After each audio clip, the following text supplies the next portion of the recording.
Hello guys, good afternoon. Nandito na naman ako. Muli kong ipapakita sa inyo tong malaking puno ng kahoy guys. Ang tawag nito sa amin, payhod. Hindi ko lang alam sa ibang lugar kung anong tawag nila nito. Nung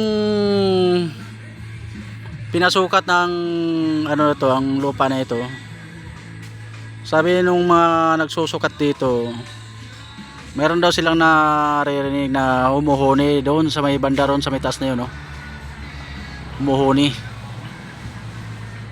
Tapos hindi nila pinapansin, nagulat na lang sila, biglang may tumalon. Yun pala, nakita nung kasama nila malaking bayawak. Tumalon dyan sa may kanal na yan, no? Nung time na yun may tubig yan kasi dyan eh. Kaya yun, kumaripas ang takbo papunta roon. Yan pala nakatira guys dito. Kaya gustong gusto ng bayawak dito tumira dahil dito raw sa may puno yan, oh.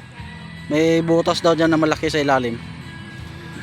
Kaya gustong gusto niya tumira dito dahil doon banda sa unahan na yun, oh.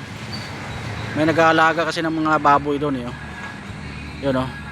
Kulungan ng baboy yun doon. So may kanal yan. Papunta dito yung kanal niya, no. Yan sa gilid ng puno na ito, kanal yan eh. So alam mo naman yung tae ng baboy guys, medyo mabantot yan. Kaya gustong gusto ng yan, gustong gusto ng bayawak yan ng amoy ng ganyan.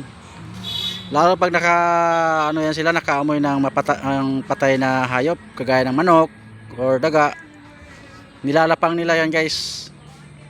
Kaya nung nilinis na namin dito to, hindi na nagbalik yung bayawak na yon.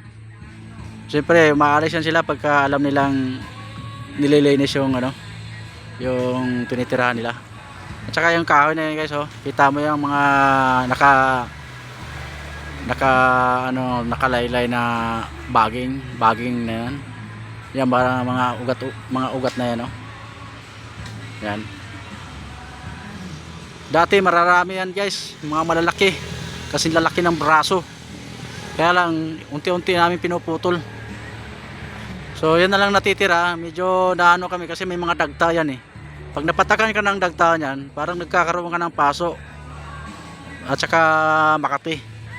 Kaya inunti-unti lang namin muna hanggang sa maubos yan. Yan yung ng kahoy na ito. So yan lang guys, sinishare ko lang sa inyo ang kahoy na yan. Bahala na kayo dyan sa kung anong tawag nyo sa inyo. So maraming salamat sa panonood guys, paki-like and share na lang din. So hasta na lang dito guys, maraming salamat.